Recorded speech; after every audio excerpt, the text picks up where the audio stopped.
各位家長大家好，我哋今日要面對一個複雜嘅戰場，中學校園嘅社交生活。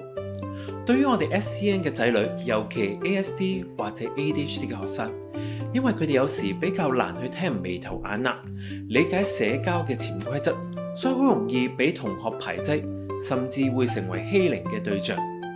首先，我哋要學識分辨，究竟仔女係享受獨處，定係被逼孤立呢？如果佢返學返嚟嘅時候情緒低落，成日話唔想返學啊，身上有不明嘅傷口啊、傷痕啊，或者突然唔想再提學校發生嘅事，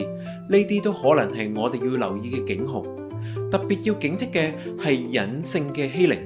例如俾同學集體杯葛，喺 social media 社交媒體上講佢壞話，整蠱佢，但又話玩下啫。仲有啊，SEN 嘅學生因為比較單純，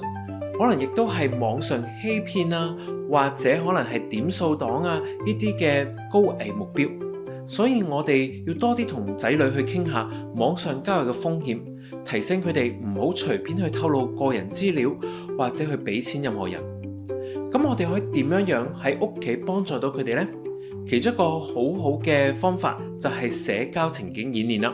我哋可以喺屋企同佢玩一啲嘅 role play 社交扮演，例如同學仔取笑你嘅興趣，你可以點回應佢呢？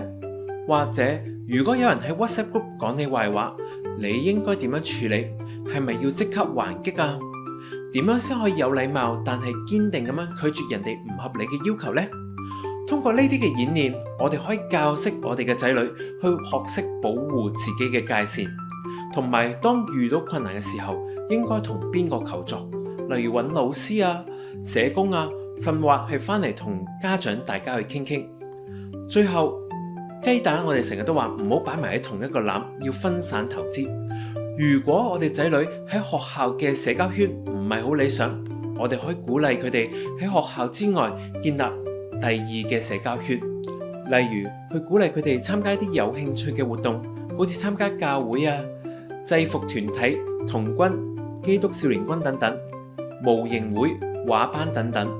喺呢啲嘅地方，佢哋可以有共同興趣而揾到同路人，重新建立自信心。